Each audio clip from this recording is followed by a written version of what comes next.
Good evening sir. Good evening. আজকে আমরা অ্যানিমিয়ার উপরে কিছু জানতে চাই। অ্যানিমিয়ার লক্ষণগুলো কী কী? দেখুন, অ্যানিমিয়া বা রক্তাল্পতা এর লক্ষণ অনেক রকম হতে পারে বা কোনো কোনো ক্ষেত্রে কিছু নাও হতে পারে। আমরা দেখতে পারি যে পেশেন্ট অন্য কোনো টেস্ট করতে এসছে, তখন ধরা পড়লো যে তার অ্যানিমিয়া আছে। আর সাধারণ লক্ষণ বলতে আমরা যেটা বুঝি সেটা হলো, ধরুন একটা মেয়েদের ক্ষেত্রে যারা একটু যাদের পিরিয়ডস হয়, ব্লিডিং বেশি হয়, তাদের ক্ষেত্রে হাঁপ ধরে যাওয়া, সিঁড়ি দিয়ে ওঠার পর 2-3টে সিঁড়ি ওঠার পর একটুখানি হাঁপিয়ে যাওয়া বা বুক ধরফর করা, এটা হতে পারে। কারো কারোর ক্ষেত্রে ব্ল্যাক আউট, মানে হঠাৎ করে চোখে একটা অন্ধকার দেখা বা হঠাৎ করে মাথা ঘুরে যাওয়া, এগুলো অ্যানিমিয়ার সিমটম হতে পারে। আর কিছু কিছু ক্ষেত্রে অ্যানিমিয়া যেটা লেথার্জি, কিছু ভালো না লাগা, কাজ করতে ইচ্ছে না হওয়া, ফ্যাটি, ক্লান্তি অনুভব, এগুলো অ্যানিমিয়ার সিমটমস হতে পারে। সাধারণত কাদের মধ্যে অ্যানিমিয়া বেশি দেখা যায়? অ্যানিমিয়া সাধারণত যে কোনো বয়সে অ্যানিমিয়া হতে পারে, 8 থেকে 80 বা 1 বছর থেকে 80 বছর বা 1 মাস থেকে 80 বছর, যে কোনো বয়সের ক্ষেত্রেই হতে পারে। কিন্তু সাধারণত আমাদের যারা আমরা ডেইলি প্র্যাকটিসে আমরা দেখতে পারি, মহিলাদের মধ্যে আমরা খুব কমনলি দেখতে পারি, যার বিশেষ করে যে মহিলার রজস্বলা, মহিলার ঋতুচক্র চলছে যাদের, তাদের ক্ষেত্রে আমরা অ্যানিমিয়ার প্রাদুর্ভাবটা বেশি দেখতে পারি। কিন্তু অনেক সময় শিশুদের ক্ষেত্রে হতে পারে, বিশেষ করে যাদের থ্যালাসেমিয়া গঠিত রোগ আছে, বয়স্ক মানুষদের ক্ষেত্রে হতে পারে যাদের কিডনির সমস্যা আছে বা ক্যান্সার আছে বা রক্ত ব্লিডিং হয় যেখান থেকে, তাদের ক্ষেত্রে আমরা অ্যানিমিয়াটা দেখতে পারি। তো যে কোনো বয়সে কিন্তু অ্যানিমিয়া হতে পারে। অ্যানিমিয়া কি ক্যান্সারের লক্ষণ হতে পারে? অবশ্যই। রক্তের অ্যানিমিয়া, রক্তের যে ক্যান্সার সেখান থেকে হতে পারে, কিংবা যে কোনো colon cancer, gastric cancer, breast cancer, ovarian cancer, cervical cancer, যে কোনো ক্যান্সারেরই প্রথম সিমটম হতে পারে অ্যানিমিয়া। কিন্তু এটা আমি একই সঙ্গে অ্যাসিওর করবো যে অ্যানিমিয়া হলো ভাবেই আপনারা ভাববেন না যে আপনার ক্যান্সার হয়েছে। এটা ক্যান্সারের অনেকগুলো সিমটমের মধ্যে একটা সিমটম হলো অ্যানিমিয়া, এবং সৌভাগ্যবশত খুব কম ক্ষেত্রে অ্যানিমিয়ার জন্য ক্যান্সার ফাইনাল ডায়াগনোসিস হয়। তো এটা অযথা ভয় পাবেন না। কি কি টেস্ট করা হয়? বোন ম্যারো টেস্ট দরকার পড়ে কখন? অ্যানিমিয়ার ক্ষেত্রে আমরা প্রথম যেটা করি CBC test, complete blood count. কারণ আমরা সবাই জানেন যে বোন ম্যারো থেকে রক্ত তৈরি হয়।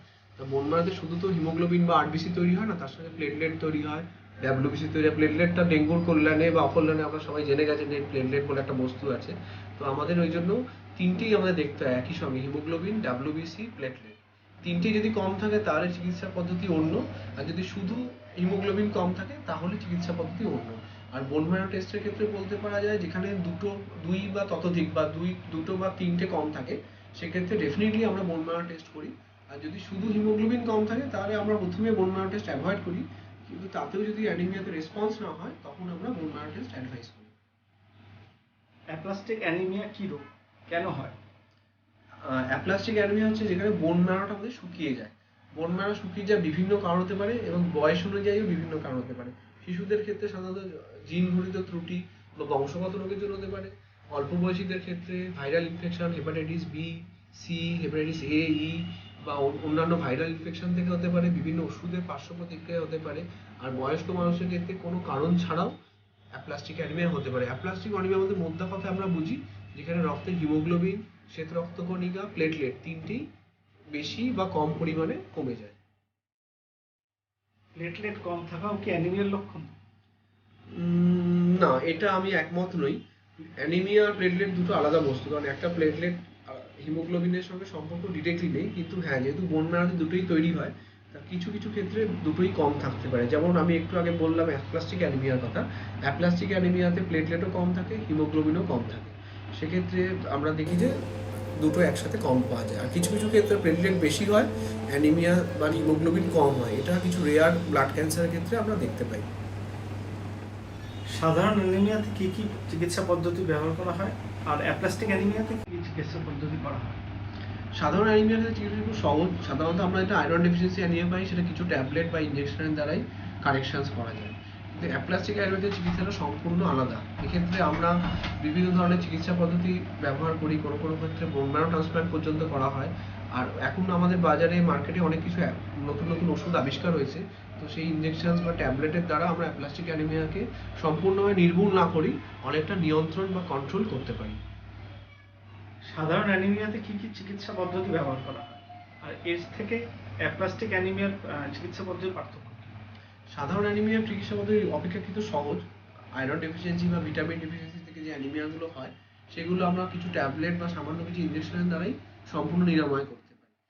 বাট কিন্তু অ্যাপ্লাস্টিক অ্যানিমিয়ার ক্ষেত্রে ট্রিটমেন্টটা সম্পূর্ণ আলাদা। এক্ষেত্রে আমাদের প্রলং ট্রিটমেন্ট করতে হয়, দীর্ঘস্থায়ী ট্রিটমেন্ট, কিছু কিছু ক্ষেত্রে ইমিউনিটি কমানোর জন্য ট্রিটমেন্ট করা হয়, এমনকি বোন ম্যারো ট্রান্সপ্ল্যান্টও করা হয়। আর বয়স্ক মানুষ যাদের ক্ষেত্রে বোন ম্যারো ট্রান্সপ্ল্যান্ট সম্ভব নয়, সেক্ষেত্রে আমরা অনেক ধরনের ট্যাবলেট বা বাজারে ইনজেকশন নতুন নতুন আবিষ্কার হয়েছে, সেগুলোর দ্বারাও আমরা রোগটাকে নির্মূল না করতে পারি, অনেকটা নিয়ন্ত্রণ বা কন্ট্রোল করতে পারি।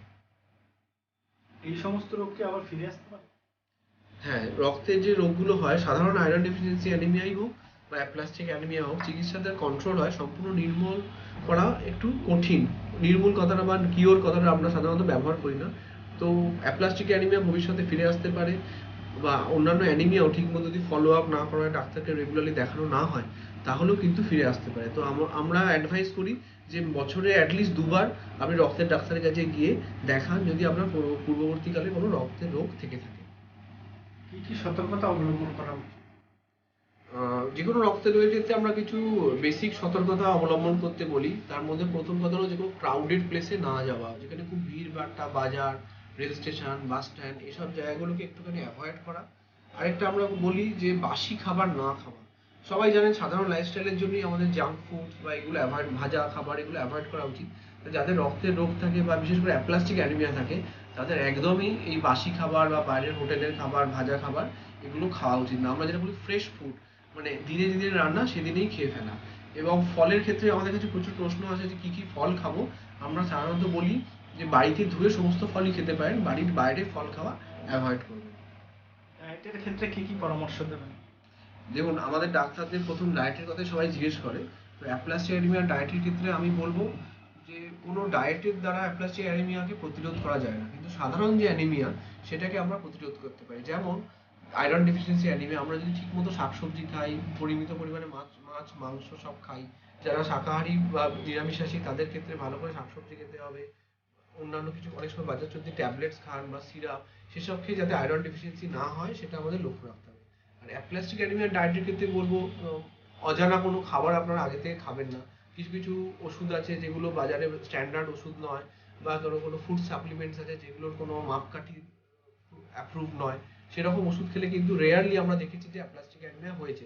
যদি এটা সবসময় প্রমাণ করা সম্ভব নয়, কিন্তু তাও আমরা অ্যাডভাইস করব যে অজানা খাবার বা কিছু অন্যান্য রকমের খাবার এগুলো না খাওয়াই মঙ্গল।